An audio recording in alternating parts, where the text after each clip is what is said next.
Okay, and we are live. Let's see. I've already got a couple of people in the chat room. Let me say hello to everyone here.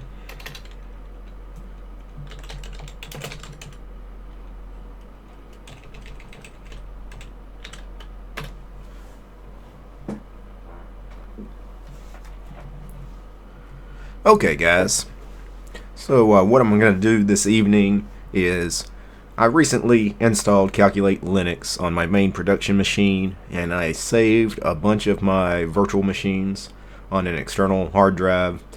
I've already moved all those virtual machines onto back onto my main machine. Some of them I've updated recently, some of them I haven't. So I'm going to be updating some of these VMs I've been saving and been running. Some of them I've been running for several months. A couple of them I think I've had almost since the very beginning of starting this channel. So that's, over 5 months now I've had some of these virtual machines up and running that I've been playing around in and testing.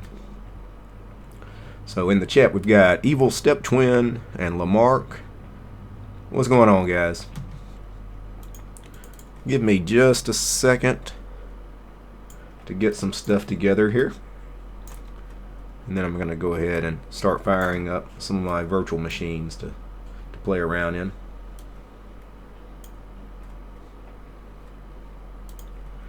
And KO2610 is in the chat. He says hello. Hello, KO2610.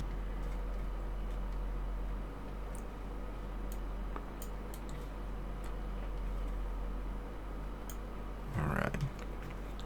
So let me move my head out of the way here. And I'm just going to go ahead and start going through my virtual machine list here in this open box pipe menu. Antergos GNOME is the first one listed. I'm just going to start with it. This one I think I've updated recently. This is not one of the older VMs. It wasn't that long ago I actually reviewed Antergos GNOME on the channel. A month, 2 months at the most, and I know I've updated it a time or two since then, so may not be much to do on this one.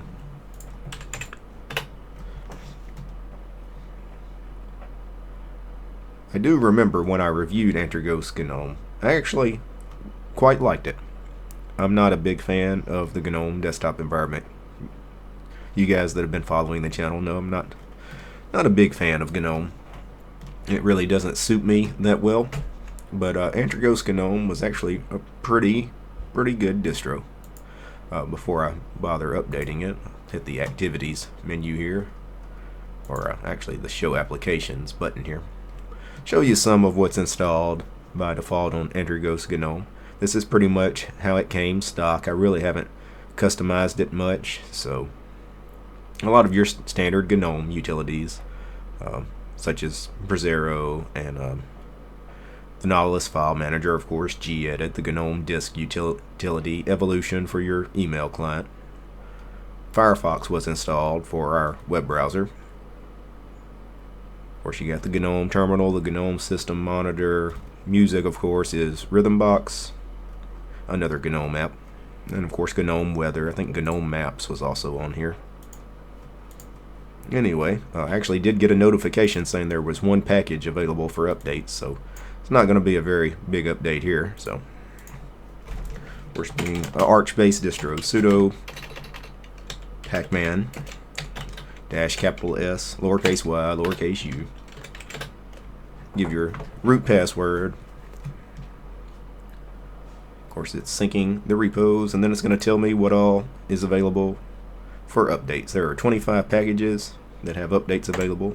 Of course, I'm going to choose yes to go ahead and install these or update these packages. And we're just going to let that run for a second. Back to the chat. Thomas Holt is in the chat. Hi, Derek. Hi, Thomas. Good to see you. Toby is also here. He says hello. Jason K. Hello, everyone. And Squiggo is also in the chat. Hi, Squiggo.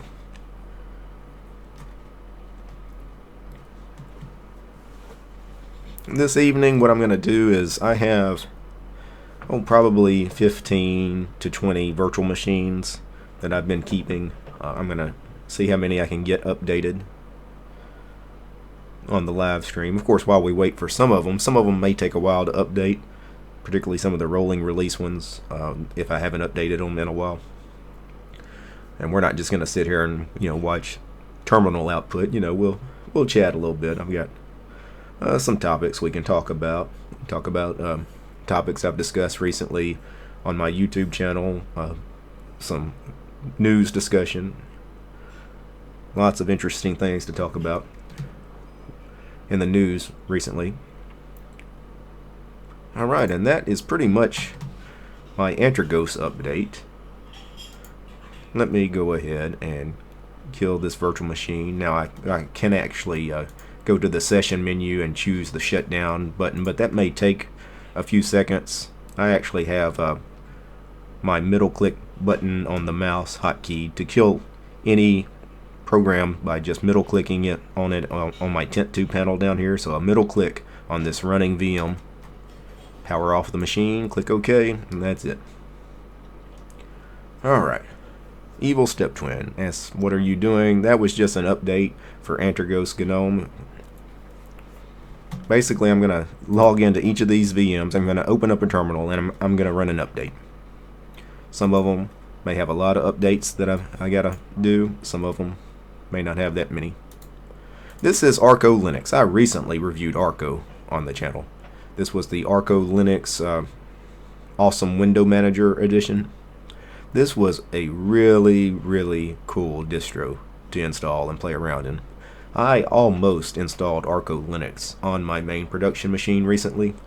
When I decided to switch from Antics, I ran Antics for about a week and a half on my main production machine, and I decided to move from Antics. I strongly considered going with ArcoLinux and doing the Awesome Window Manager Edition since I really liked it so much. The only reason I decided to go with Calculate instead of ArcoLinux is because I had recently spent about 3 months in Manjaro on my main production machine, so I've been living kind of in an Arch-based world for a while, and I wanted to do something else. So that's why I ended up choosing Calculate Linux over Arco.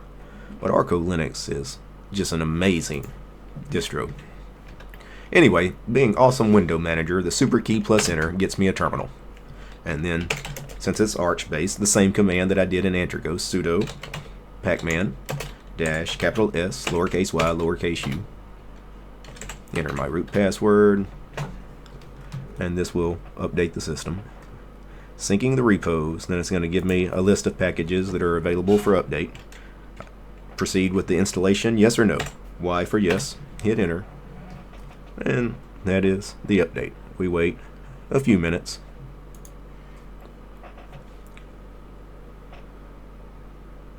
Let's see, what do you think about Fusion and DaVinci being free on Linux? I really don't have any thoughts on Fusion or DaVinci. I'm not sure if that question was asked toward me. We also have Evil Step Twin. I don't know if he's answering that question or not. He says, no good guy. I'm assuming he was answering you.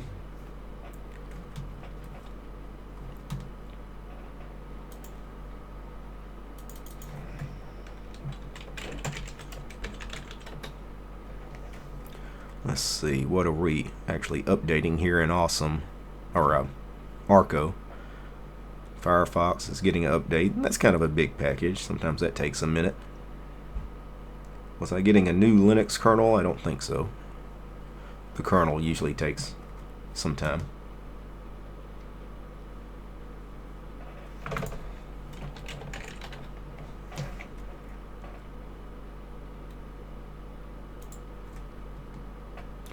Asking about DaVinci, I've never used it, and that's why I really can't comment on the program itself as far as, it being free on Linux.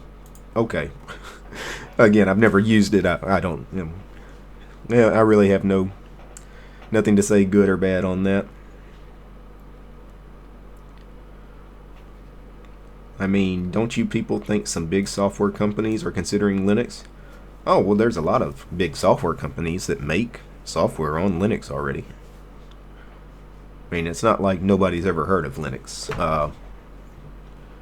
I mean, the fact that Microsoft even, has been making a Skype client for Linux for a number of years now. That says something. When Microsoft, has been making applications that run on Linux, and now, of course, Microsoft is all in on the old Linux train with the Windows subsystem for Linux. When you go to the Windows Store, I think some of the top apps on their store are Ubuntu, SUSE, and Debian in the Windows Store. So, and of course, it goes beyond, Microsoft. Obviously, Valve and Steam. For those of you that haven't been running Linux for that long, when Valve announced that they were going to do Steam on Linux, that was like one of the biggest Linux news stories ever. I mean, that was like Linux finally is in the mainstream. Like Linux on the desktop is actually a real thing.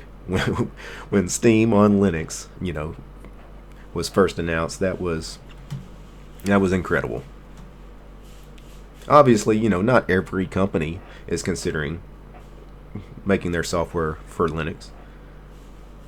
And of course, it's, a free world. I mean, if somebody wants to write a piece of software that only runs on Windows, or only runs on Windows and Mac, or only runs on Linux. I mean, there is a ton of software I use on a daily basis, and you guys do too, that is only available in Linux, or sometimes Linux and BSD.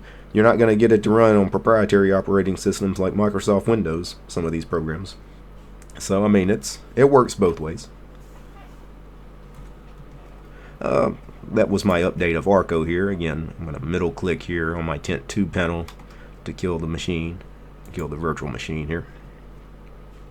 Back to the chat. Hey guys, by the way, what do you think of my my wallpaper here? The Linux inside wallpaper here. This is a wallpaper I found in Carl Schneider's Deepin art gallery. You guys know Carl Schneider. He comments on a lot of Linux YouTube videos. He appears on the Big Daddy Linux podcast. He is a graphics artist, very talented artist, and I found this in his gallery the other day, and I thought it would make a cool wallpaper here for my open box desktop here that I'm running on Calculate Linux here. This is my main production machine we're looking at now. Anyway, I should link Carl's DeviantArt page. Let's see if I can actually post it in the chat for you guys.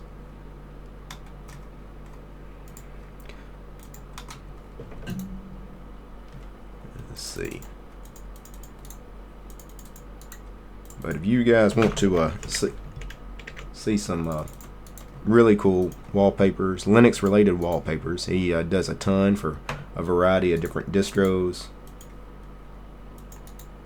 Well, it will not let me paste anything in the chat. I would have to type it out anyway. Carl Schneider, carl-schneider.deviantart.com is the URL. The YouTube chat here does not like links anyway. I'm not sure even if I could have typed it, would it have let me post it? Maybe, maybe not. Anyway, there's quite a bit of chat going on here I've missed. Let's see. Let's see. Kevin, with WannaCry back in the news, are there any serious virus threats in Linux? Of course. Yeah. Viruses are not the kind of threat they are on proprietary operating systems like Windows and Mac, because we patch them right away because it's an open source operating system. So you're always going to be much more secure running something like Linux and BSD, other open source operating systems, any of the Unixes, than you are on a proprietary operating system. That said, if somebody wants to write a virus that runs on Linux, they can do it. Better update Gentoo based distros at the end, because they really take some time. Yep. Actually, I have 2 VMs of Gentoo based distros.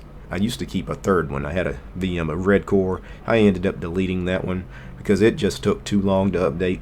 Matter of fact, that was the one I think that took forever on a stream I did a while back. I do have VMs of Sabayon and Calculate though. They shouldn't take too long. Calculate, I think I've kept up to date. Sabayon, I'm not sure. But let me go ahead and start the next VM. And then once the next VM is updating, I'll try to get through some of the chat. So, yeah, the next one is Calculate Linux. Well, we said we probably should wait till the end for it, but you know what? Let's do it. And Calculate Linux, for those of you that have never seen Calculate Linux, does have a GUI updater utility. I'm actually going to use that, show you guys the GUI updater. Makes things pretty neat, pretty simple to use. Configuring network privileges. What in the heck have I done here? Apparently having some issues with this VM. This might be one of them VMs that I haven't done anything with in a long time. The problem with rolling release distros, if you go weeks or even months and then try to update them, more often than not, bad things are going to happen. I actually did have a VM that I didn't bother importing over when I reinstalled on this machine because I had a VM of OpenSUSE Tumbleweed that was so old. If I would have tried to update it, it had over 1900 packages that needed to be updated. I wasn't even going to try that. I know it's going to just completely hose the system or the virtual machine, so I wasn't even going to attempt that one. So I just deleted that VM. So Calculate Linux has this updater tool called Calculate Linux Update. Let's see how it works. Okay, we have the options of use only stable updates. It's ticked on by default. I'm actually going to leave that ticked on by default. I like stable. And that's it. It's going to run and do its thing. I shouldn't need to do anything else. So for those that like, simplicity, that is about as simple as you can get for an updater tool. It had advanced options. I mean, I could have played around with doing unstable updates, playing around with different repos. But just for a basic update, you just click OK, and it runs. Back to the chat.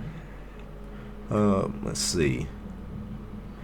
Because the main reason people stay in Windows or dual booting is because pro applications are either on Mac OS or Windows. Well, I guess it depends on what you think are pro applications. There's no reason somebody couldn't write a professional application for Linux. It's just some companies choose not to.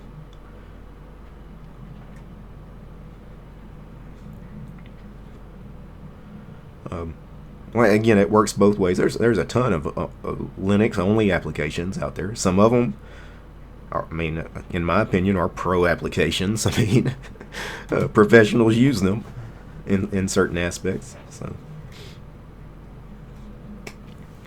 what it is, especially if you're coming from Windows. See, I left Windows so long ago.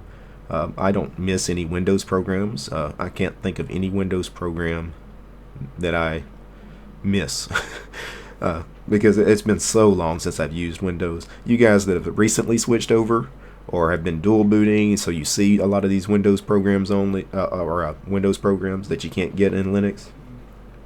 That's why it's a little bit of a big deal for you guys, because you're gonna miss things like Adobe Photoshop if that's all or Microsoft Office or whatever particular application you need.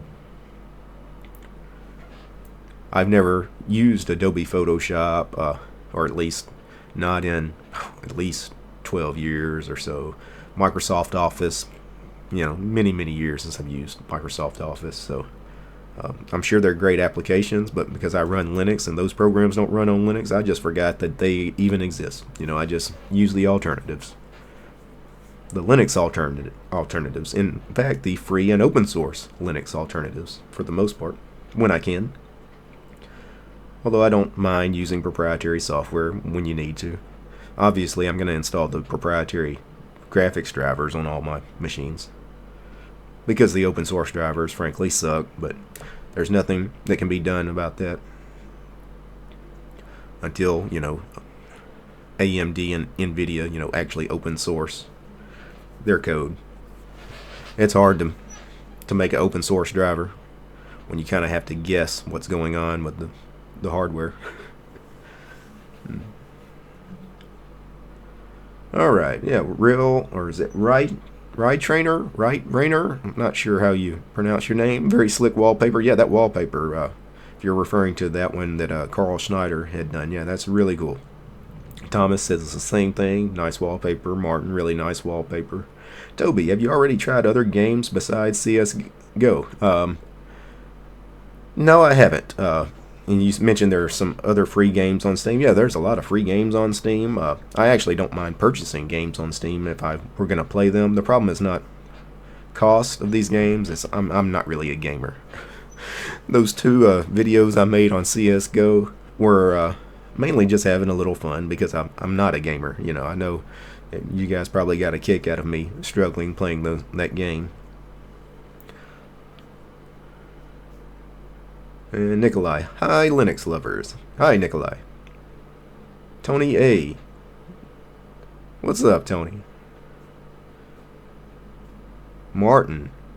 So basically, when using a rolling release distro, we should update the system on a daily basis. Yeah, I mean, you don't have to do it every day. I would at least try to do it every week, though. I wouldn't go, if you go 2 weeks, that's getting a little long. You might have 200, 300 packages update, especially if you're running like a big desktop environment with a lot of packages like GNOME or KDE. If you go a month without updating a rolling release distro, you're playing with disaster there. You're toying with disaster. And if you go several months, just get ready to reinstall. You can try to update it, but make sure you've already backed up everything, because more often than not, it's not going to go well for you. Plus, the problem when if I had updated that OpenSUSE VM I talked about that had nearly 2,000 packages, I know it's going to break. I know when I finish that update and reboot that virtual machine, it's not going to work. What package is the culprit? Who's to say? Because every single package probably on that installation was updated. It hadn't been that long since I've updated that system. If you update on a daily basis, you're not dealing with that many updates, so if something breaks, you kind of know what the program that's causing the problem is, Anyway, that was Calculate Linux's updater tool. Really, really cool tool. I'm really digging Calculate Linux too on my physical machine. On my main production machine, I've been running it, I don't know, a few days now, and I really, really like it. I had mentioned, I think I've reviewed Calculate on the channel 2, maybe 3 times. I've reviewed Calculate Linux releases, and every time I reviewed it, I said, man, I need to put this on physical hardware. I want to try it on physical hardware, and I'm just now getting around to it, and I'm so glad I did. This is a distro I think I could live in long term. I'm not sure I will, because, I'll probably hop to something else in a few weeks. Squiggo, the only pro programs you'll ever need are Blender and Emacs. Yeah, I mean, if you're talking about multimedia programs, especially for Linux, we have a ton of really good multimedia programs. As a matter of fact, let me just look through my multimedia folder here. I mean, Audacity, great free and open source audio editor, fantastic. Deadbeef, great minimal audio player. I know Toss is going to love that when I see him in the chat. GUVC View, of course, my webcam app here. Love that program. Kden Live. Kden Live is probably the best free and open source video editor around, but even being free and open source, I mean, Kden Live can compete with some professional products. OBS, the Open Broadcaster software, fantastic for recording your desktop, for streaming live video. I'm using OBS to stream here on YouTube. Pulse Audio. Simple Screen Recorder is another fantastic free and open source screen recording program. VLC, of course, for a multimedia player. I mean, those are fantastic programs that tens of millions or hundreds of millions of people probably use in some cases. I bet VLC is on a lot of Windows machines. So, alright, back to the chat. I'm Danger King. I mess around with my Linux installs all the time, so I keep my Windows installation around in case I F up badly. Toss. Just go unstable. Forget updating. No, I like unstable distros, but if you're gonna do like rolling release distros, you have to keep them updated regularly. If you know you're not going to update your machine, then that's when you need stable releases. Like if you're gonna put like your mom on something and you know she's not gonna update the machine ever, maybe twice a year, you're gonna go over to her house and do a big update for her. Yeah, you can put her on something like Ubuntu or Mint, but don't put her on Arch unless you want to reinstall Arch every time you see her. Toby, well, Windows 10 is also rolling release. If you don't update it so often or don't use your computer, you're screwed. Is that true? See, I don't know anything about Windows. I need to actually check out Windows, to be honest. I should install Windows 10. It might be something I do. Well, actually, you know what? April 1st, April Fool's Day, but it's also Easter. I'm off that day because of the Easter holiday. I might pull down a Windows 10 ISO and actually run through a Windows 10 install. I've never done one. I don't know anything about it. Could be interesting. Carlos. Emacs Knox for the win. Well, a lot of Emacs lovers here. And Toss, yeah, geez, dead beef. Had some for lunch. Yeah. RM Selling, he loves dead beef. Ritual, what's up, DT? How's the night treating you? Looks like you got things looking back to your stylings on Calculate now. Did it take you long? No. Calculate, the install was a breeze. Very simple install. You guys have seen me install it. In some VMs before when I reviewed Calculate on the channel. The install is fine.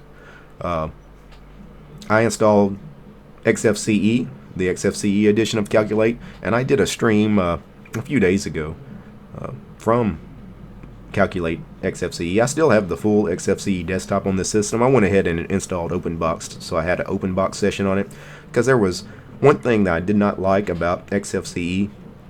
By default, the XFCE window manager does not let you decorate and undecorate the windows. Like I have GUVC view here with no frame, no title bar. There's no way to do that in XFCE, at least not from the window manager itself. Let me show you. In OpenBox and in KDE and a lot of other window managers, you can right click on the title bar and choose undecorate. And the frame and the title bar and all go away. Now, why do I need to do that? Because a lot of times I'm recording virtual machines, and you guys don't want to see the title bar of the virtual machine. You don't want to see the border around the virtual machine, Now, I could do some cropping of the video or do my simple screen recorder settings to only record a certain section of the screen. But that is kind of a pain when, if I could just right click on the title bar and make everything go away, the title bar and the borders, that's so much simpler. So I went ahead and installed OpenBox because I'm used to recording these videos using OpenBox, so I wanted to go with what I was comfortable with for these streams and for my videos. But I am playing around in XFCE a lot, and I like it. Keegan, good evening. Good evening, Keegan. RM Selig, I love using Debian Stretch Stable LXDE. Very stable, plus OpenBox, yeah. As a matter of fact, one of the VMs I need to update, let me go ahead and start the next one, is Seduction LXDE. We'll get to it later. Deepin 15.5. I don't know if I've ever updated this VM, so I'm not sure what's going to happen here. Now, this is not a rolling release, so it may not be that big of a deal.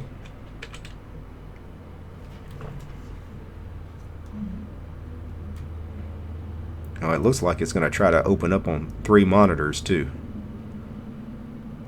but I don't think it can. So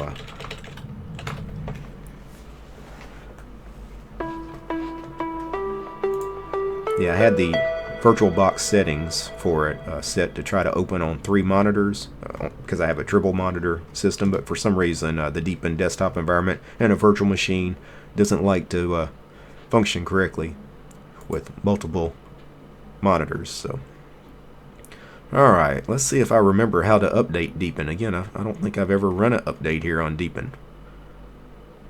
Is it done in the Deepin store? Is it done with the control center?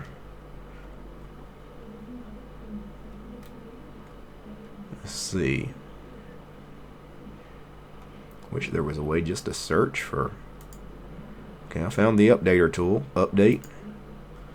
Checking for updates. Please wait.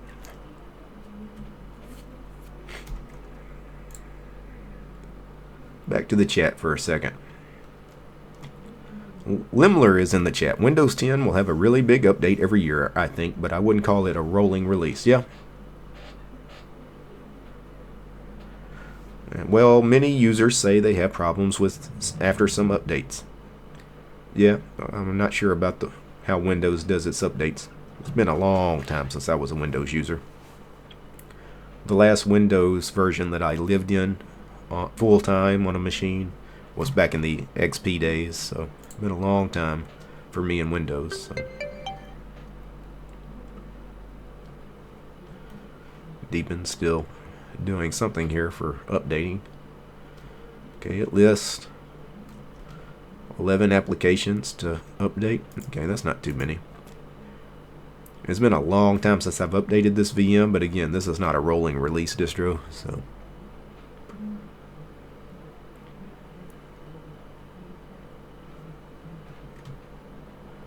Not sure how long this is going to take. And back to the chat. Ritual. I got all my windows to load up undecorated automatically with that handy little OpenBox RC file. Yep. Can toggle it on and off too. Yep. Matter of fact, yeah, you mentioned the RC file. Yep. I can actually, the undecorate thing that I showed you with the mouse, I have a key binding set up to do that with a keyboard command too. It's pretty simple to set that up.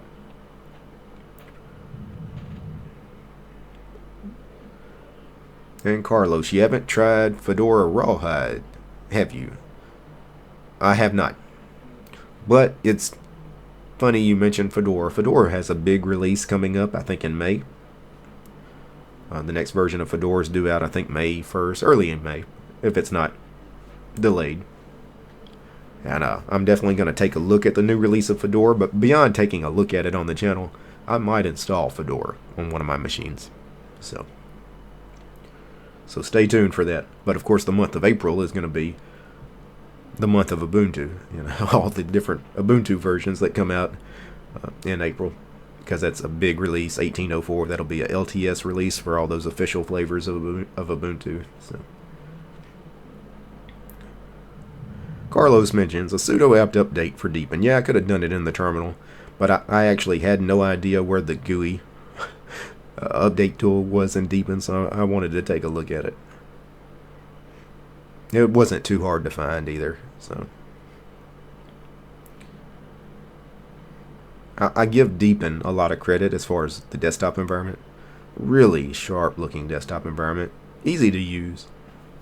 Terrible on system resources though. Uses way too much CPU, way too much. Matter of fact, let's see if the updates are still running. Yeah, they are. Because the updates are running, let me pull up a system monitor. Let's see, system. Is there a system monitor in here somewhere? Yep, the Deepin system monitor. Look at that CPU usage.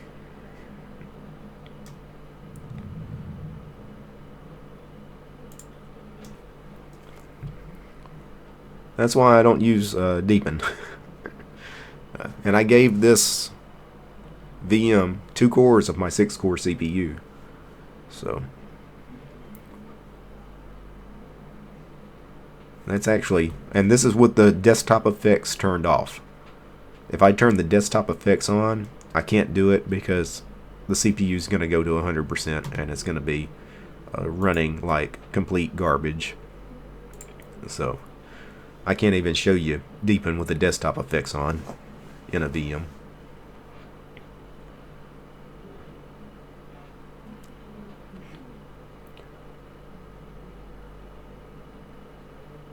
Limler mentions the way Windows handles updates just isn't very good from the start.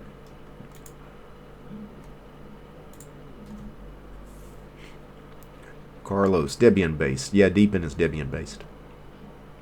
Tim, hey DistroTube. Hope all is great tonight. Yep. Good to see you, Tim. Actually, Deepin is a fixed rolling release. That's interesting. A fixed rolling release. Panda repos point to Debian SID. So I guess some packages are rolling, some are not.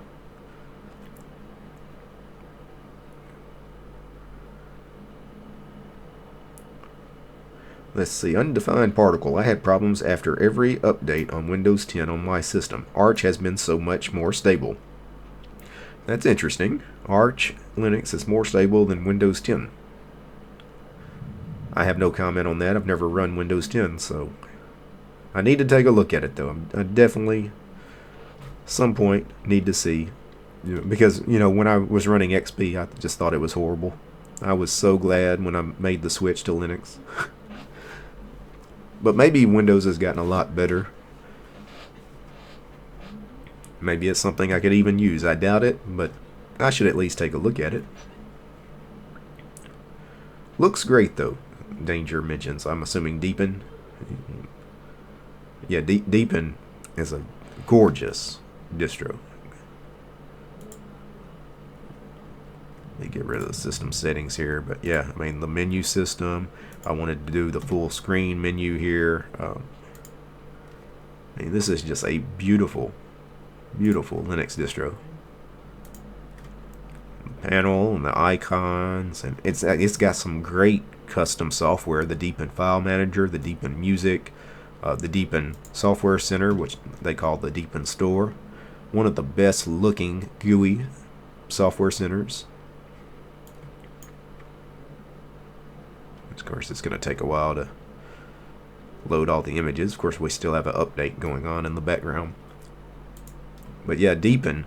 I mentioned when I reviewed Deepin that if we're really trying to convert Windows users and Mac users over to Linux, Deepin or things like Deepin are what we should be showing those users. Because a Windows user would see Deepin and go, "Wow, what is that? I gotta have it." Where there's a lot of other distros and a lot of other desktop environments that they would, not feel the same way about. But Deepin is gorgeous.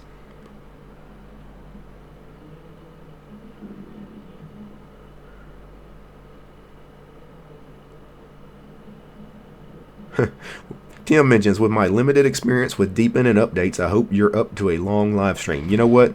I was actually just thinking this update is taking so much longer than everything else I've updated tonight. So their repos, their mirrors are slow. You know what I'm going to do? Let me minimize that VM. And I don't know what the next VM in the list is. Let's see. Elementary OS.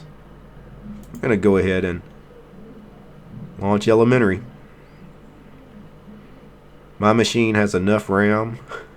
I think I can get away with running 2 VMs and stream. If you guys start noticing any problems, just say something. But I'm going to go ahead and start Elementary OS updating. By the way, I mentioned things we should be showing Windows users and Mac users. Elementary is another one. Other than Deepin, Elementary is just a gorgeous Linux distro. It is very professional looking, very polished. Just a very, very clean desktop. And I think I can pull up a terminal with Control-Alt-T in Elementary, or did they remove that key binding? Yes, I think I've complained about this before in Elementary. Elementary is a Ubuntu-based distro. And now in all Ubuntu flavors, Control-Alt-T opens a terminal. Why did the Elementary guys remove that key binding? There's no reason to do such a thing. Anyway, sudo apt update and sudo apt upgrade should start our Elementary update. And I'm sure it's going to finish probably before that Deepin update finishes. I don't think Deepin has a lot of mirrors, so I think that's a problem. Let's see. Oh, it could not get lock var lib dpackage. Yeah. This happens sometimes in Debian and Ubuntu based distros. We got this dpackage lock. I need to delete it, remove that, and then I can run it. I'm going to go back to the chat for a second. A lot of people in the chat tonight. Harish is here. Deepin looked great and worked well, but having used Arch, I felt restricted at how much I could customize it out of the box. Undefined particle. Pretty much every Windows system I had installed blew up after 1 or 2 updates. Kerwin Jones is in the chat. You love our company, DT. Good to have you, Kerwin. Lamarck, try Voyager Live. Let's see.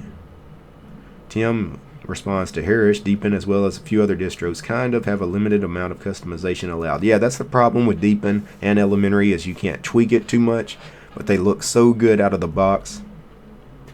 There's something to be said for that. The other thing is most computer users are not tweakers. They're not going to change anything. They might change the wallpaper, but they're not changing themes or icons or any of that. I mean, think of the average computer user. Think about family members you know, friends you know. All they want to be able to do is open a browser and go to Facebook, YouTube, Twitter. So, Harish mentions the stream went offline for a second there. Yeah, trying to run 2 VMs. I thought it might.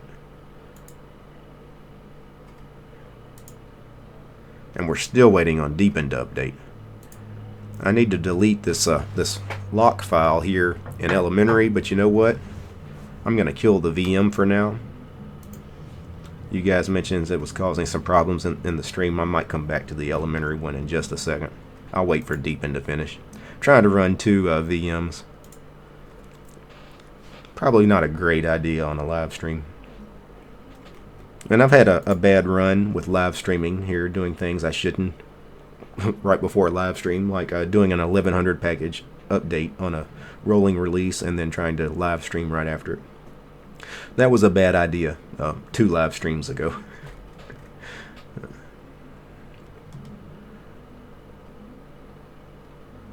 Toby, maybe do 1 distro update? Yeah. I could probably get away with doing 2 VMs updating at a time, but I need to reduce the amount of RAM that I gave these VMs. I gave most of these VMs 4 to 6 gigs.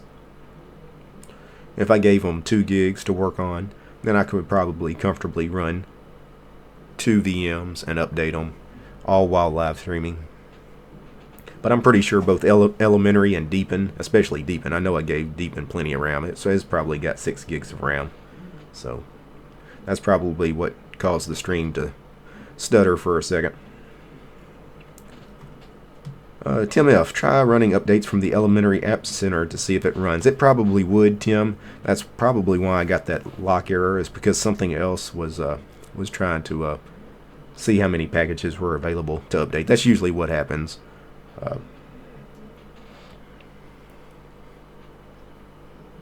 You've got 2 things going on. You got this one program that's trying to figure out what's available for update, using the app package manager, and then I'm trying to run something with the app package manager in the terminal at the same time. So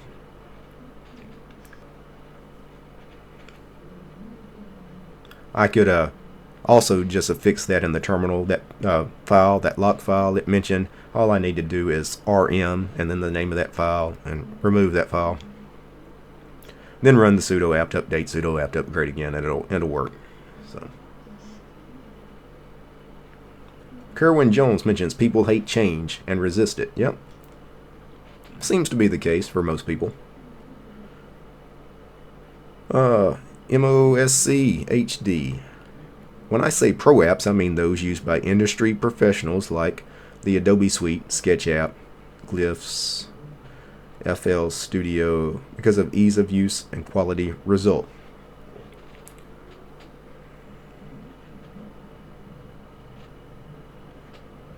Well, a lot of those industry professionals are using those programs because they run Windows. So it's a catch-22, really. If those programs were only available on Linux, they'd run Linux. Maybe, maybe not. Or if they had only used Linux their whole life, they would find stuff that ran on Linux to suit their needs, probably.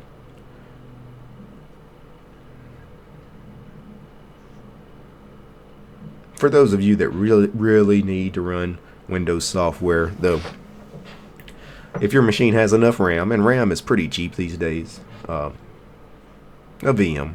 Just install Windows in a VM. For most things, VMs work well. Tim F. I want an OS that just plain works. I'm past my needing to tweak stuff. Yep. That's why things like Elementary and Deepin and a lot of these distros, for 95% of the population, they'd be fine running something like Elementary. Undefined Particle asks Ritual, has he tried Void? I need to update a VM of Void here in a minute. You guys want to check out Void. This Deepin update, wow. Looks like it's almost done though, but man, their mirrors are slow. I probably will never update Deepin again. I don't really play around with this VM that much. Probably the next time I do Deepin, when the next version comes out, then I'll go ahead and kill or delete this VM and install the next version. Man, this is slow.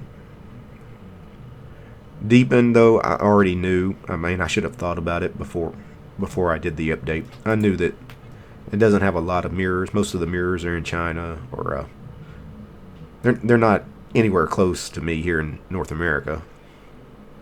I have this same problem with Redcore. I mentioned I had a VM of Redcore Linux and I deleted it. It's because the updates were slow. Because Redcore only has 2 mirrors. One is in Europe, one is somewhere in North America, but it must not be anywhere close to me. The updates were just horribly slow.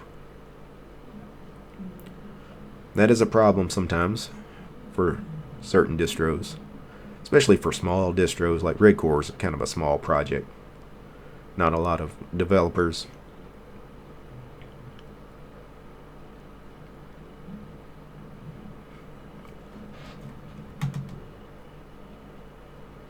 Toby mentions, I have to say you could customize KDE to be a beautiful desktop environment, but it's not so easy for newbies. Yep.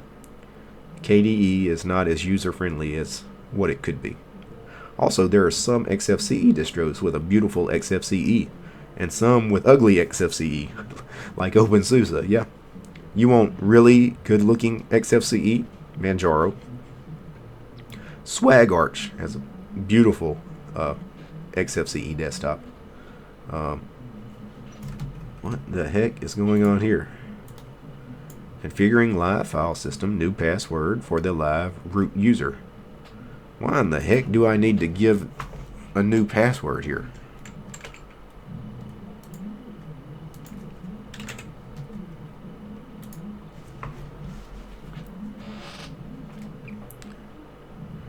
I actually didn't know Deepin did that. I guess it periodically asks you to change your password.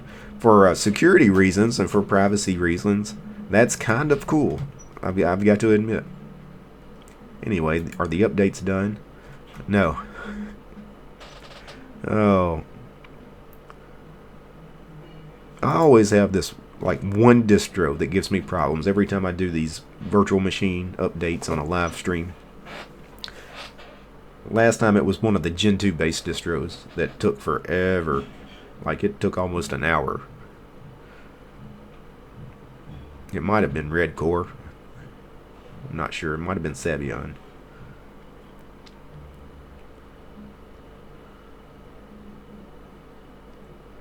Let's see, ritual, undefined particle. No, I haven't, but that was one I was looking at. About void, I'm assuming.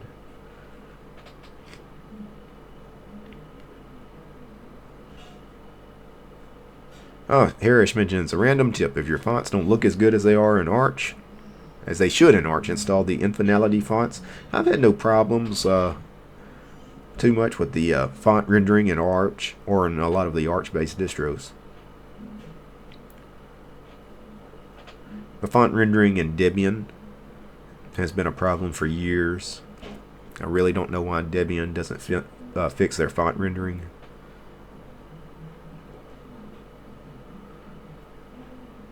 And really, because every distro is pretty much completely 100% free and open source out of the box.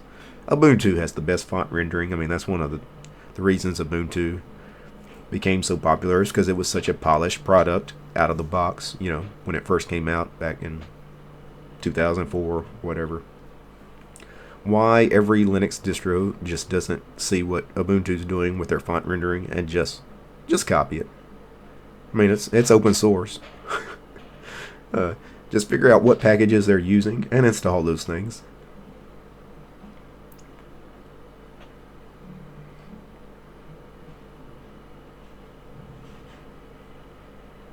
And I remember many years back when I used to visit the Debian forums a lot. You know, people would complain about the font rendering in Debian constantly. Hey, why is the font rendering so bad? Look at what Ubuntu's doing, because Ubuntu's a Debian-based distro. Why don't you do what they're doing with the font renderings? Why don't here? And people would even post like what to change on your system to get the Ubuntu font rendering stuff on your Debian system. And the Debian devs didn't want to hear about it. They're like, no, our font rendering's fine.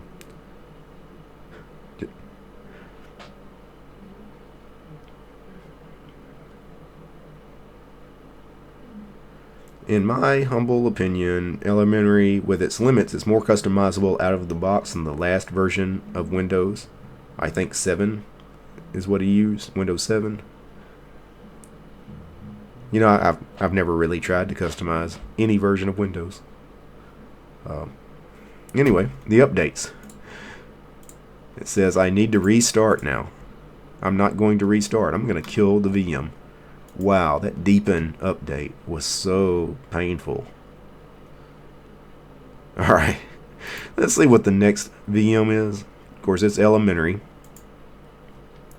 And let's just do Elementary by itself this time instead of trying to do 2 VMs at a time.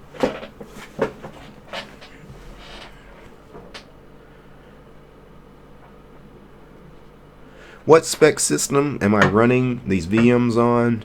I have a AMD FX CPU, a 6-core FX, what is it, 6300? You know, one of their CPUs from, I don't know, 3-4 years back. Decent CPU. Not the greatest, but definitely not bad.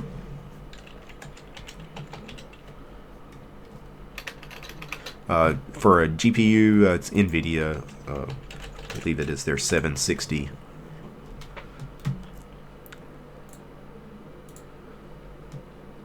Okay, so of course I could open up the terminal and run sudo apt update, sudo apt upgrade, but somebody mentioned for me to try, what is that? They have some kind of software center.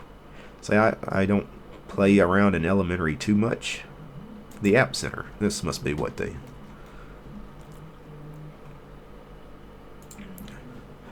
And chances are the App Center or whatever is already trying to figure out how many updates are available anyway. That's probably what was causing me problems earlier, trying to also do it in the terminal at the same time. So if I go to updates, yeah, see, it's already searching for updates. And this was probably running in the background earlier when I started this VM. And then if I open up a terminal right now, and also do a sudo apt update while this is going on, it's not going to let me. It's going to tell me that lock file is locked, and it's locked because something else had been using it. So, yep, 12 updates are available. That's not that many.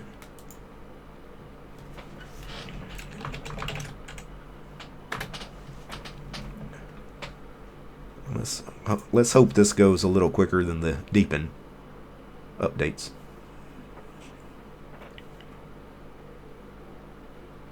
Undefined particles, giving more tips for the Arch users. If you're missing ASCII characters, sudo pacman -S ttf deja vu. Yeah, that's the deja vu font family. For most distros, the deja vu font family is already installed because it's a free and open source font family. It was the default font family for many years, the default system font on Ubuntu, before Ubuntu finally created their own font family, the Ubuntu font family, which is also open source. You can install it on any distro you want. It's pretty much in everybody's repos. The Ubuntu font family is a good one. The Deja Vu font family is a good one.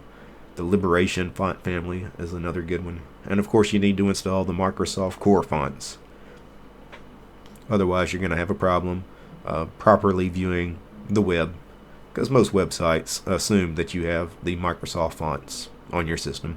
You need Arial and Times and Comic Sans and all that.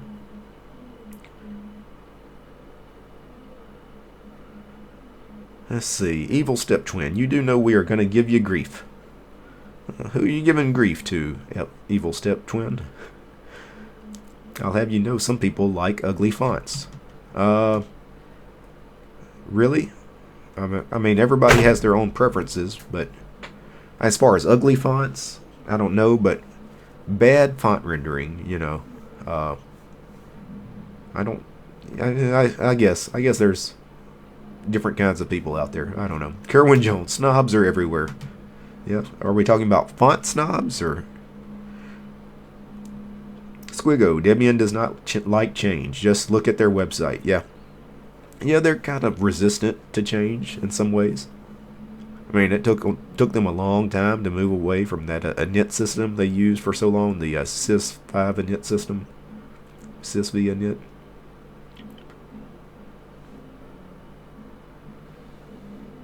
But you know what? I give Debian credit. Eventually, they decided they needed to move on, and you know they got with the program and moved on to System D.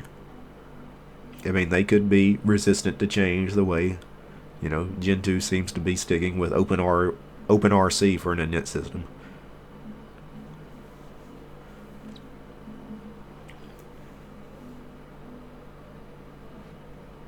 Kerwin mentions, do 6 VMs at a time. Actually, if I gave them a small enough amount of RAM, you know, 1 gig is probably plenty for most Linux distros. I could probably update 6 VMs at a time.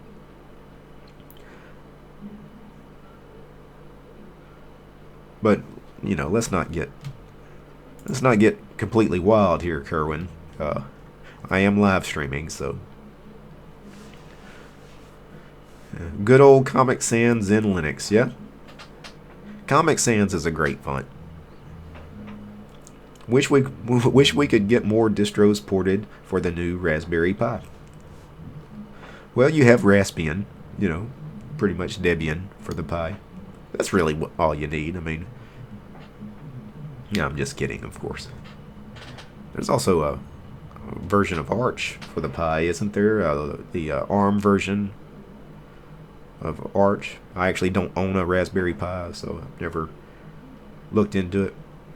Although I've thought about buying one and doing some Raspberry Pi stuff on the channel. I think it would be neat. I've always wanted to play around with the Raspberry Pi. Could provide some interesting content for the channel. Kerwin, no kidding, DT, about the 6 VMs, the lag, yeah.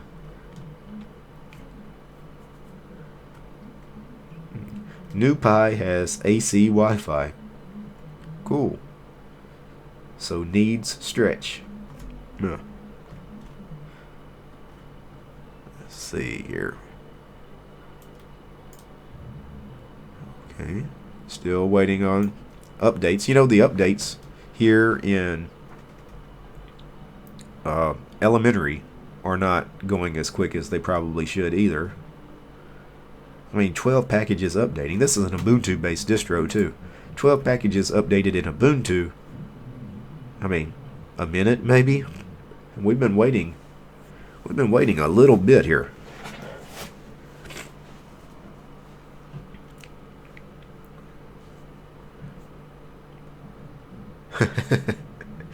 Undefined particle. He has a quote: Comic Sans is a great font. DistroTube 2018. uh, Comic Sans has its place. I mean, it's not something I would put on like a professional document or anything.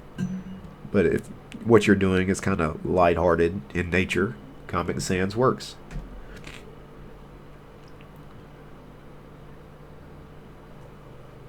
And MOSC. I use Firefox, Blender, Inkscape, Krita, GIMP, Kdenlive, Audacity, Gravit Designer, LibreOffice, Audacity, OBS, Reveal.js, VLC on Ubuntu. Electron.js is also a great source of apps. Yeah, and those are all professional quality applications, in my opinion. Ubuntu Mate works okay on the Pi 3. It's just not quite quick enough compared to Raspbian. Oh, well, that's actually interesting that you could get Ubuntu Mate working on the Pi. I would think you would want something a little lighter, though. Not that Ubuntu Mate is a heavy distro, but...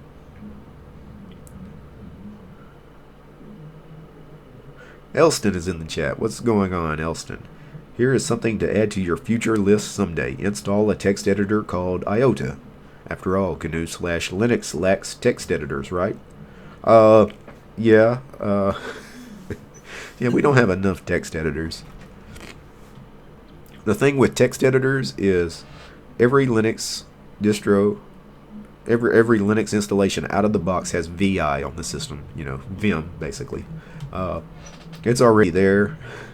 You always have at least one text editor, you know, you can use in the shell, so...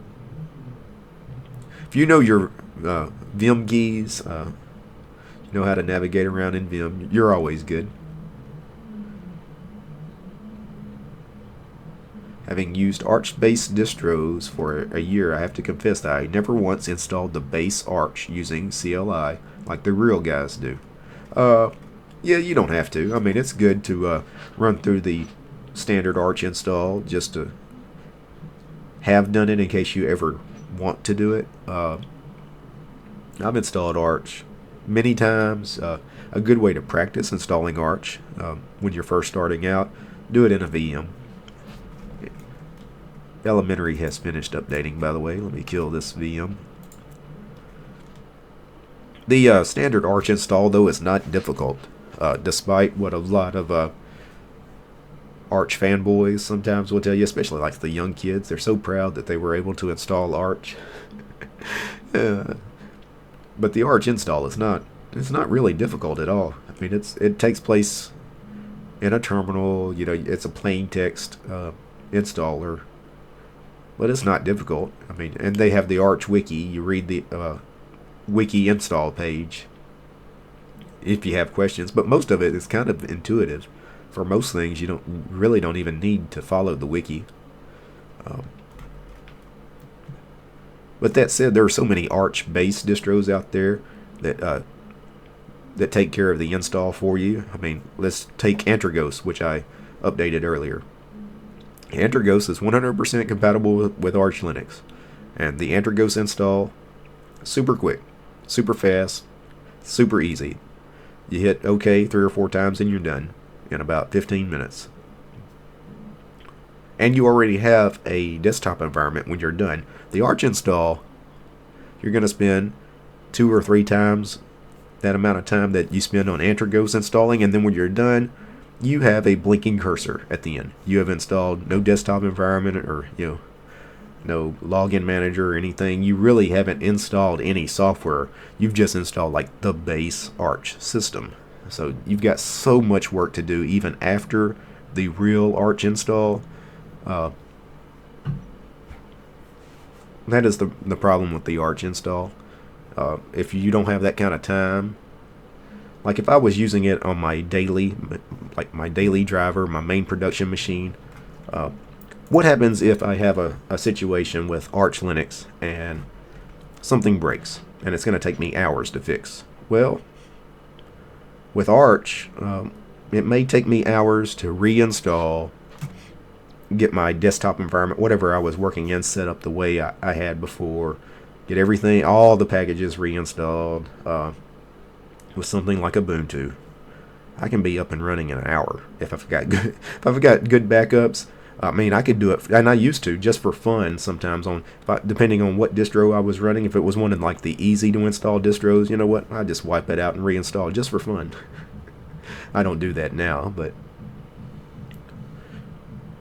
you can't do that with Arch. And even more importantly, you know why I don't run like the mainline Gentoo is because that install is such a beast. Okay, I get through the Gentoo install, and I can get through the install, not a problem. Okay, I've got it working. What happens when I need to reinstall it for some reason? Well, I hope I've got 3 days set aside for the reinstall. I just can't do that. These days, if the install process takes longer than about 30 minutes, I don't want to fool with it, as far as on my machines. I might do it for purposes of this channel. I've taken a look at some distros that the install was not pleasant on the channel.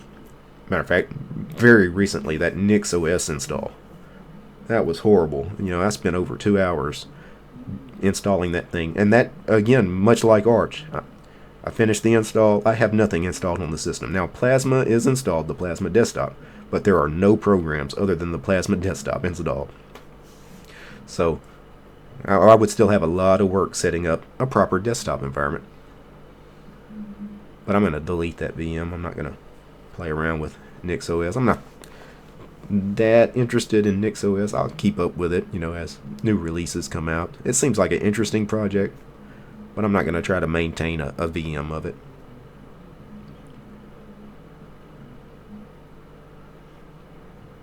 Alright. Evil Step Twin. Professional is all about style. Undefined particle. Nano should be there by default, right? Yep. Is Nano one of the GNU apps?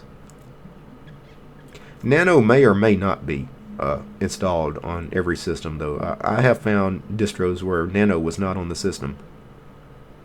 VI is installed on every Linux system, though. You always have VI available. Nano, I think distros choose to also install Nano because, not everyone likes to use Vim. That's why Nano is also there on pretty much every distro.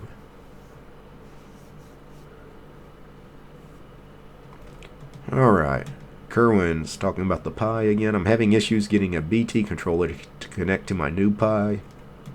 I need to get me a Pi, Kerwin. I need to start playing around with the Raspberry Pi.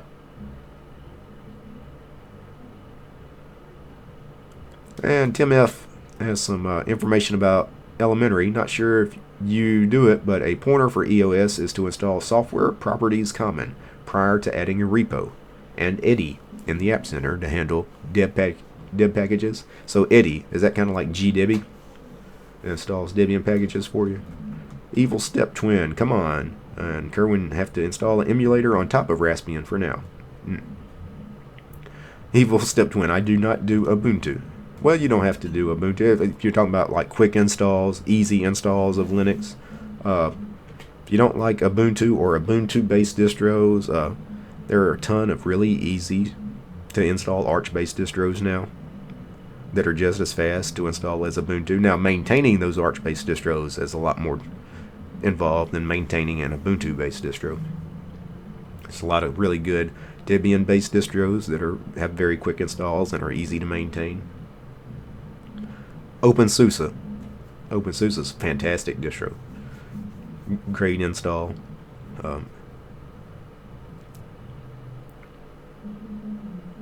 Mark Yates is in the chat. What's up, DistroTube? Gonna be on Big Daddy Linux Live tonight. Sorry, I'm late. I just saw the activity. Is Big Daddy doing something? I think he normally does Saturday night.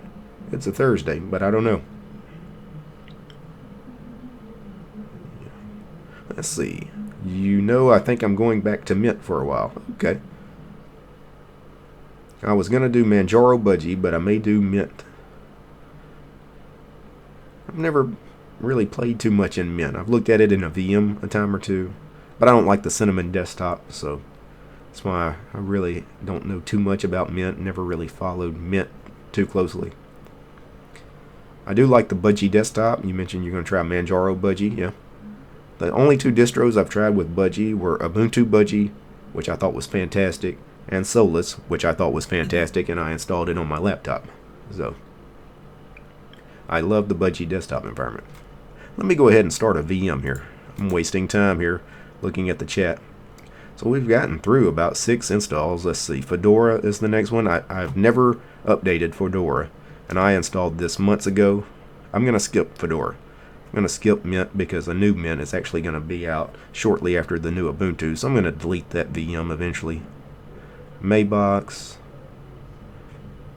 You know what? Let's go ahead and show some of the more interesting ones. Sabayon might be interesting. It's a Gentoo based distro, and then if this goes well, I get to Seduction, which is based on Debian Unstable. We might take a look at Void before we kill the stream. You guys have seen things like Fedora and Linux Mint before, and I'm not planning on keeping those particular distros long term because they're fixed release. So it's much more important for me to get these rolling release distros updated, because I plan on keeping these things indefinitely, as long as they don't break on me. So this is Sabayon LXQT. Let me pull up a terminal. So under System Tools, they have the Qt terminal, Qt terminal, and in Sabayon, the command to update is sudo equo update instead of sudo apt update like you do in Debian and Ubuntu. Sudo equo update and sudo equo upgrade. Hit enter. Enter a root password.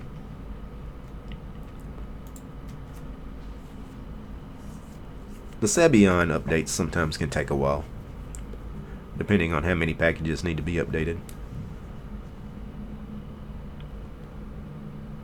Alright, let me try to get through some of the chat here. Yeah, Tim F. Yep, Eddie is better looking GDebi for the most part. And there's some Arch Merge talk. Yeah, I love our Arch Merge. That was the first VM I did on the stream tonight. I updated ArcoLinux, their awesome edition. Harris mentions Arch Merge is amazing. He loves switching between OpenBox and i3. Yep, I do similar things. I usually install OpenBox on every install I do, and I usually install one tiling window manager to go along with it, in case I want to play around in tiling window manager or have a different window manager to log into. I usually install either Xmonad or Qtile along with OpenBox.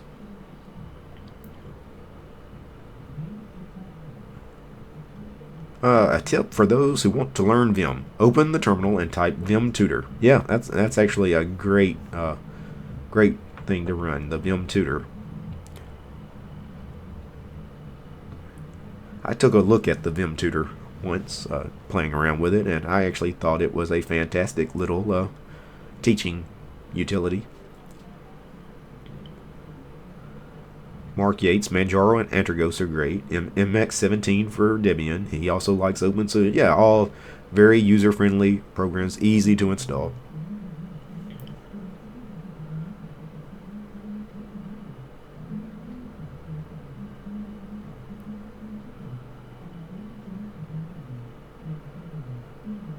And I'm not sure how many packages we're updating here in Sabayon, but even if it's just a handful, sometimes these updates can take a minute.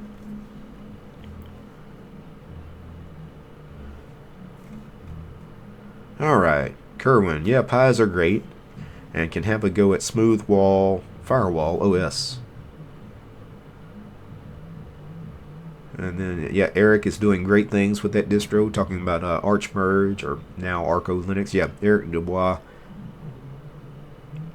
I mentioned it before, the way he's got those GitHub repos set up, to install different window managers. I mean, that's a genius thing to do.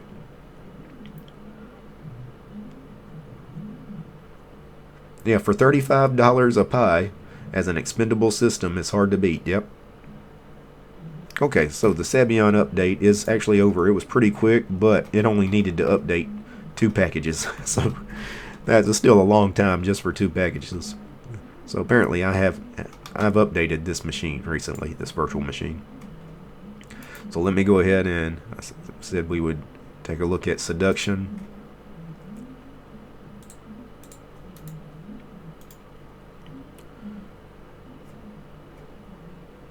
This is Seduction with LXDE installed.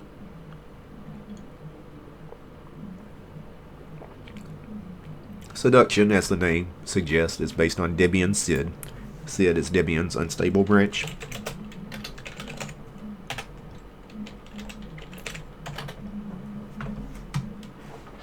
And LXDE, you guys, I get asked all the time what is my favorite like desktop environment, full desktop environment. You guys know I don't run full desktop environments usually, but my favorite, if I was going to install one on physical hardware and use it, LXDE is it, because it's fast. It's very lightweight, very low on system resources, and it uses the open box window manager. So, and let's see, I actually have a terminal here for a quick launcher. Let me open up a terminal, move my head out of the way, and let's see, sudo apt update and sudo apt upgrade. I'm using some really big font here in the terminal. I think I'd set that font to be really big is because I used this VM to demonstrate something once on the channel, some terminal stuff. So I made the font kind of large. Wow. The following packages were automatically installed and no longer required. I think we need to do a sudo apt auto remove after we're done here, because I have a ton of orphans here that all these programs here that were in that list are no longer needed by the system. They just need to be deleted. Let's do the upgrade first. 21 packages needed to be upgraded. Jonathan Clark mentions he's running Crunchbang++. He likes it for the most part. Yeah, I liked Crunchbang++ when I reviewed it on the channel. One of the better open box distros I've reviewed.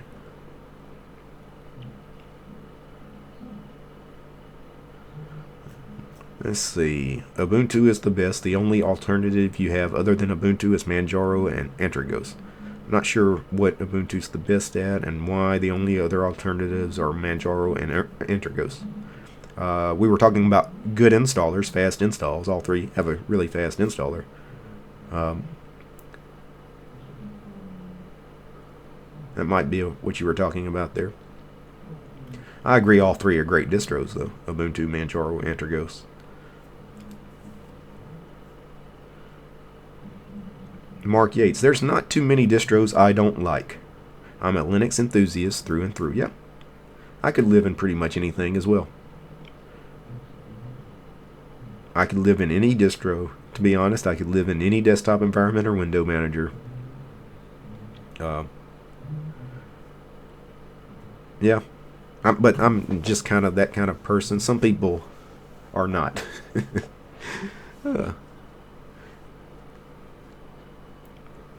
I guess I adapt well.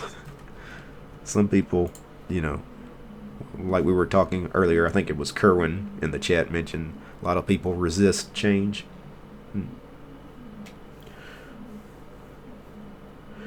Tim F mentions LXDE is turning into something. Yeah, it's turning into LXQT. They're kind of merging into the LXQT project eventually.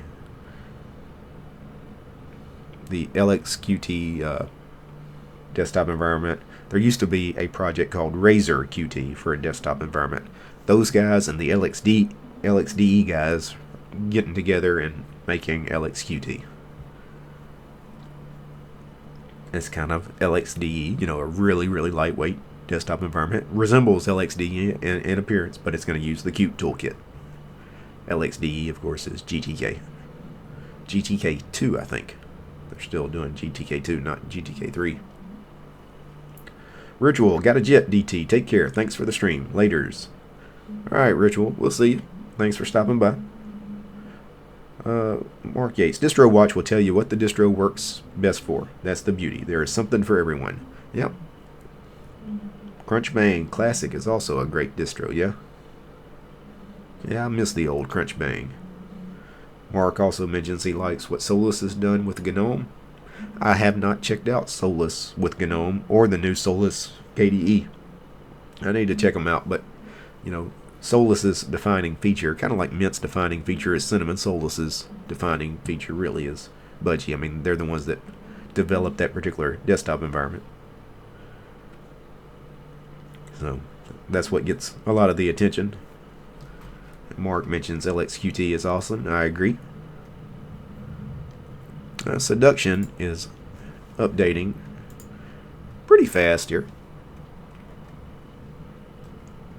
And, you know, for a minimal, lightweight desktop environment, I mean, this is not an ugly desktop by any means, the LXDE desktop. Of course, what file manager are we using? PC Man FM, the standard file manager I usually use in my OpenBox installs. And this is the OpenBox window manager here.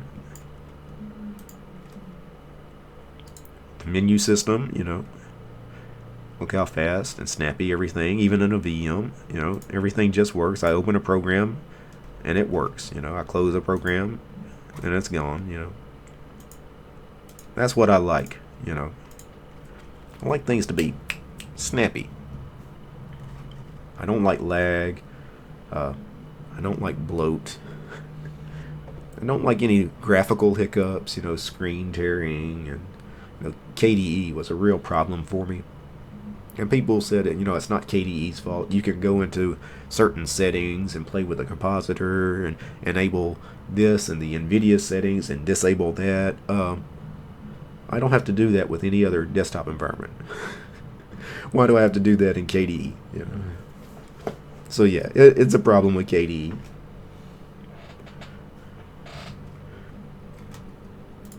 Alright, let's see. Still waiting on the updates here.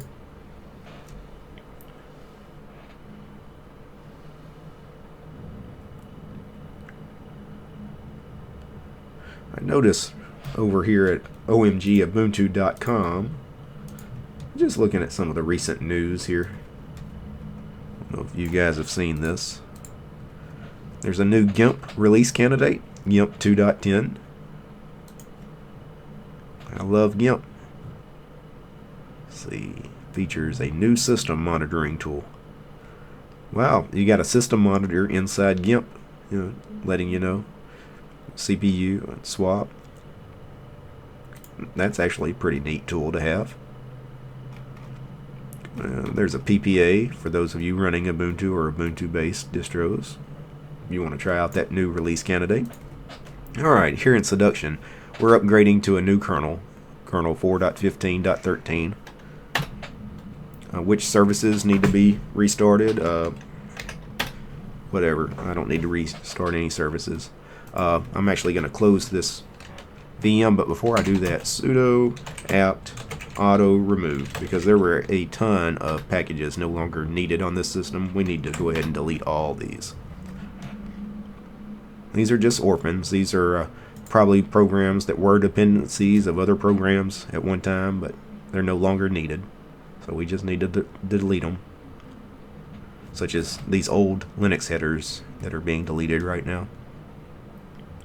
We just upgraded to a new version of the Linux kernel, so we don't need these old kernel headers.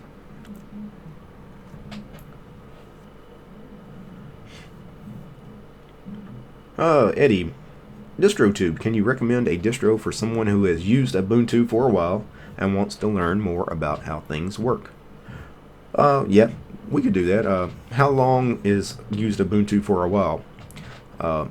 Truthfully, you can learn how things work on every Linux distro. This is the one of the misconceptions. Like, you know, you hear people say Ubuntu is a noob distro or Mint or elementary or whatever, but Ubuntu in this case. And that's something like Arch. If you use Arch, you're going to know everything there is to know about Linux. No, neither one of those statements are true. If you want to learn everything that there is to know about Linux, you can do it in Ubuntu just as you can on any other distro.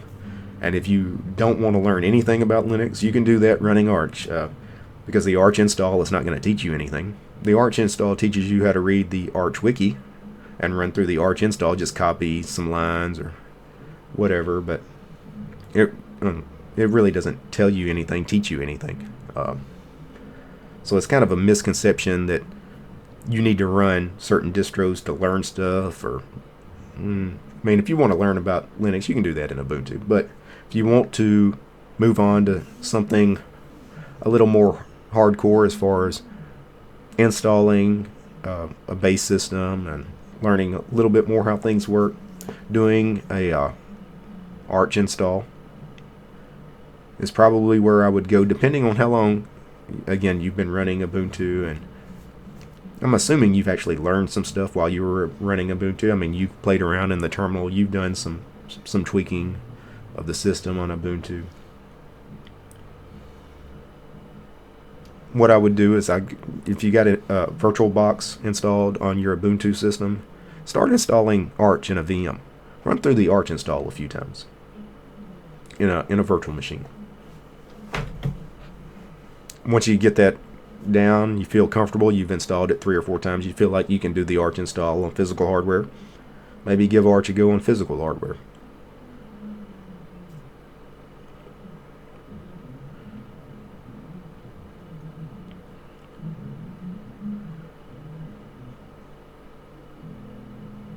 Mark Yates, will Solus Budgie fuss with dual booting with MX17? I'm not sure on that, Mark. I don't dual boot. I try to stay away from dual booting because it always causes problems.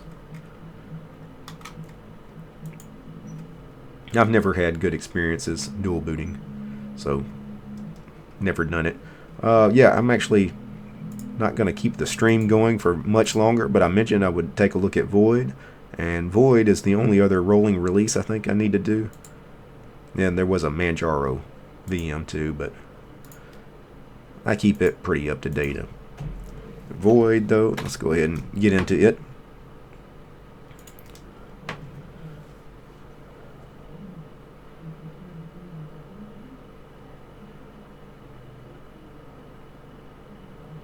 Elston says, for the Ubuntu question, wait and install Xubuntu 1804 in April and install a bunch of snaps and play with them vigorously.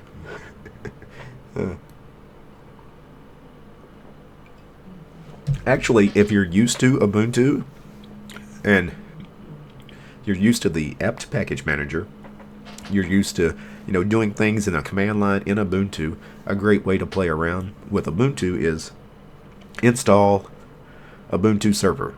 Do a minimal install, do a Ubuntu server install, and then see if you can build a desktop environment on top of that. Again, do that in a VM though. Don't try this on physical hardware if you really don't know what you're doing just yet. Do it in a VM a few times. Would be a great learning experience.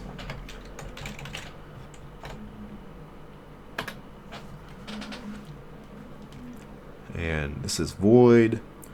Now, the last time I logged into this VM, the VirtualBox guest editions were working on this VM the last I checked. For some reason, they're not working now. Also, this wallpaper.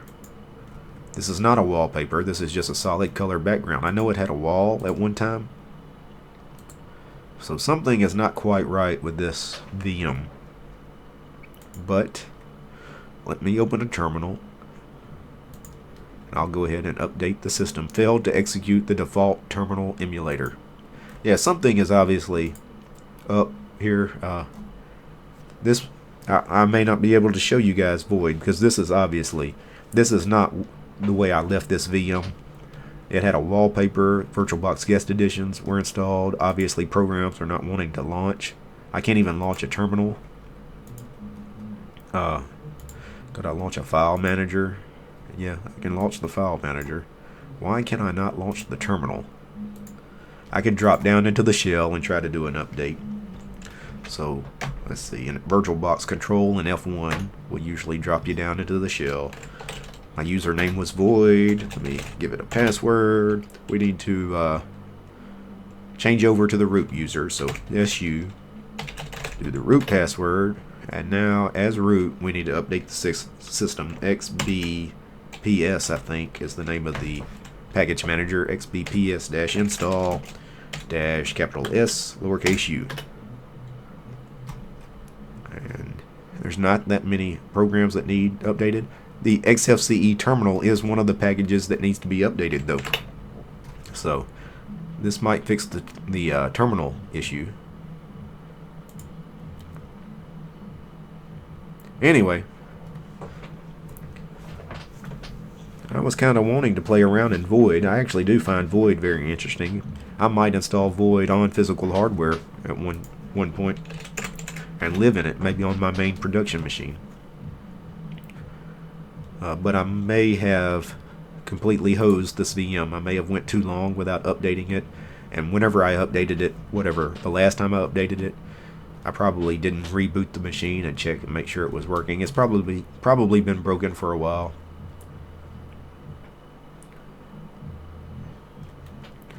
Alright, let's see.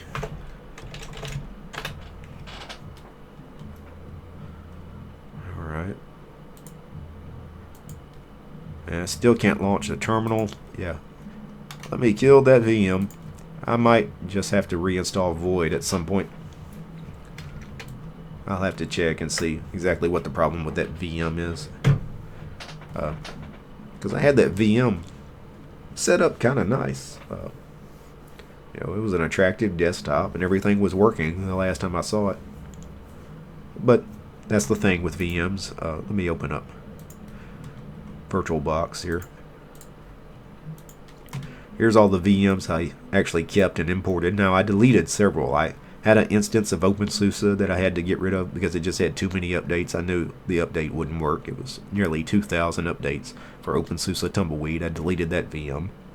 I had Archbang also. I deleted it because we've got so many Arch installs. I didn't need to keep a ton of Arch VMs around, so I deleted Archbang. What else? I had a Solus VM I deleted because it was broken. This Void install is probably broken. I probably can delete it now. But the good thing about deleting some of these VMs is I have room now on my hard drive to install other VMs and play around in. Because I was starting to run out of space. I only have 500 gigs on this SSD drive inside my main production machine. And it doesn't take long to fill that up with all these virtual machines. So I really need to invest in more drive space. But anyway, I'm going to kill the stream here in a couple of minutes. We've been going about an hour and a half. And that was really, I actually got through a lot of updates. A lot of VMs got updated this evening. That actually went a lot smoother than the last time I tried to do this on a live stream. I had some that did not go very well at all. Tonight, the only one that gave me a problem was that Deepin update. Was very, very slow. Let's see. Pull up some Linux news to chat about for a minute before we shut it down for this evening.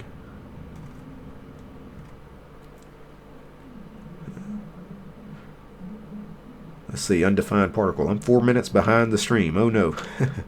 Mark, if I have an SSD running on my root system and an HDD on my /home, can I run VMs off my SSD?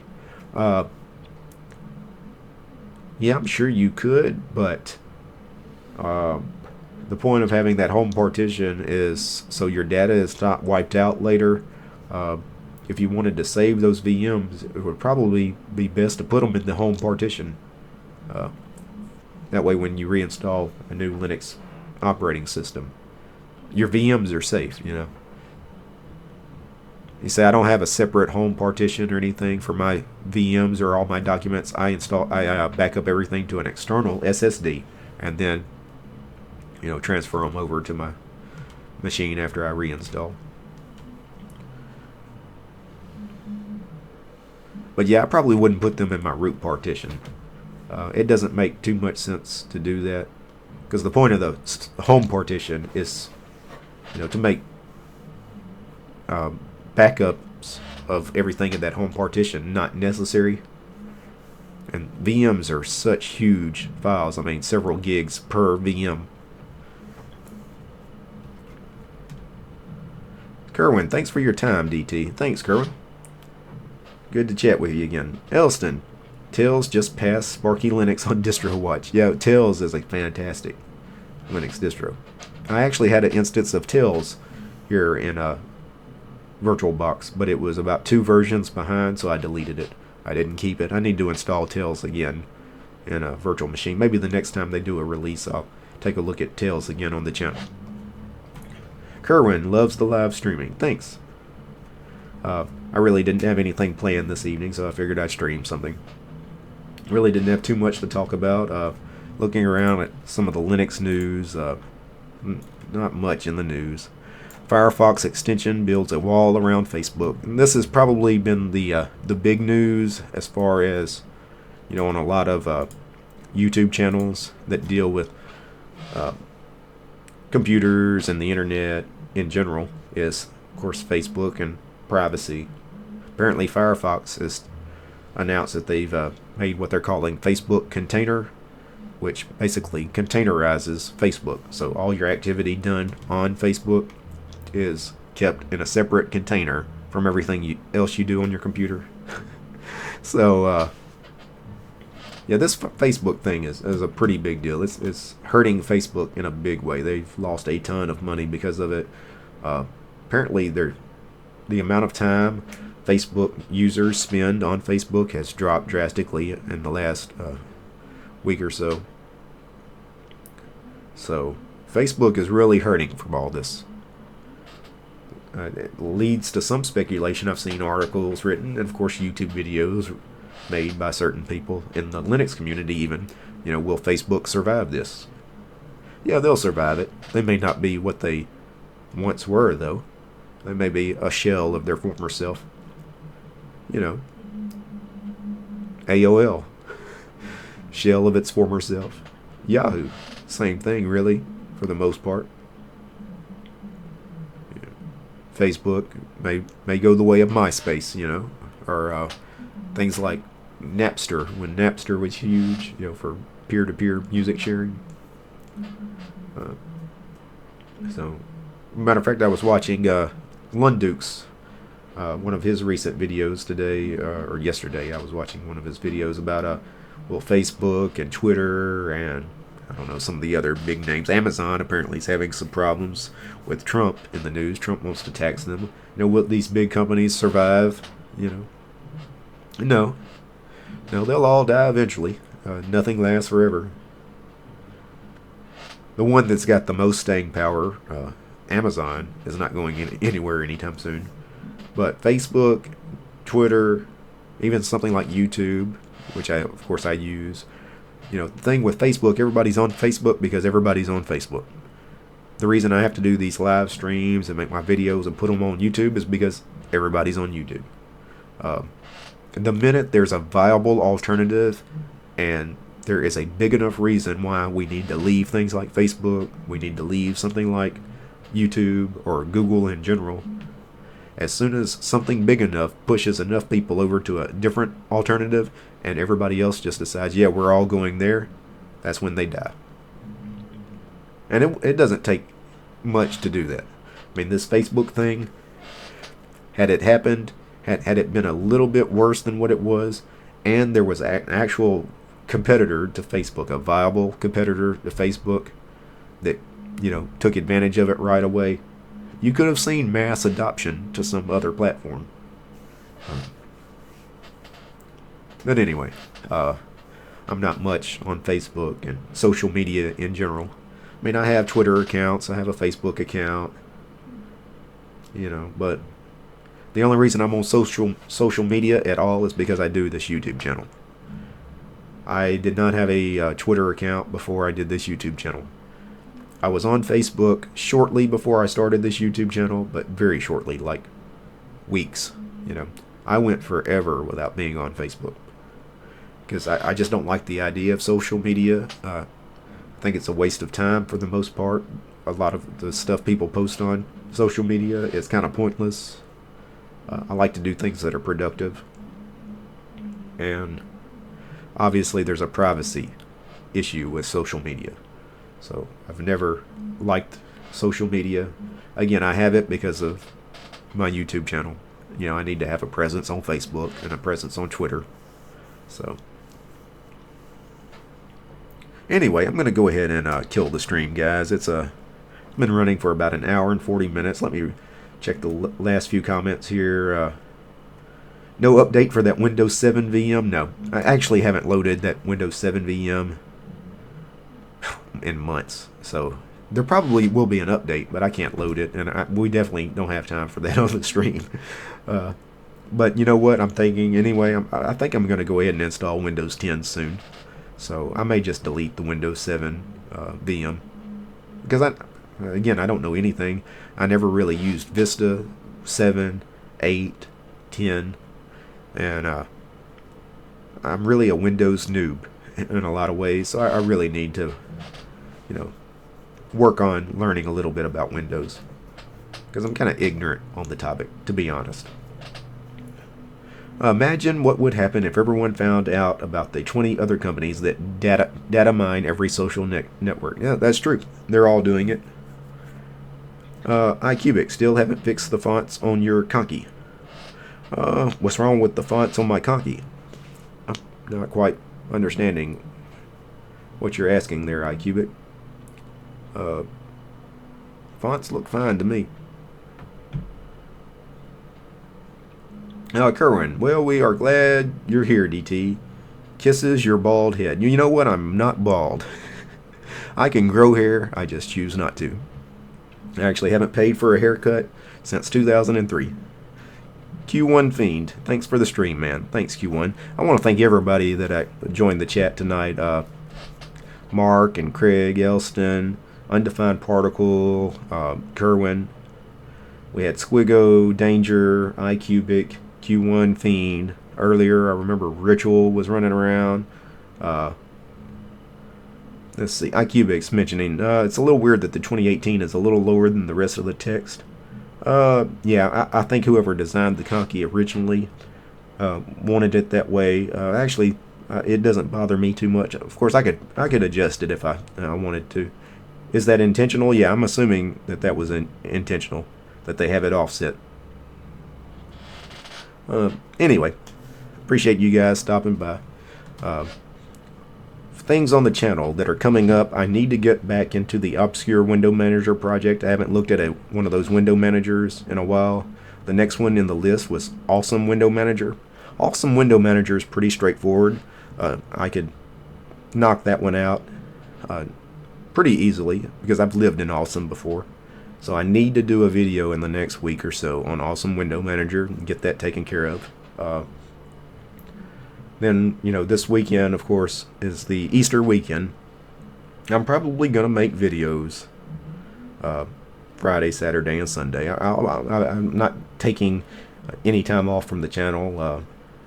Even on Easter Sunday, it's a day off for me. I can probably find a half hour or so to make something on that day. Plus, it's April 1st, you know, April Fool's Day. I need to do something for April Fool's Day, so... Anyway, peace, guys. Have a good evening.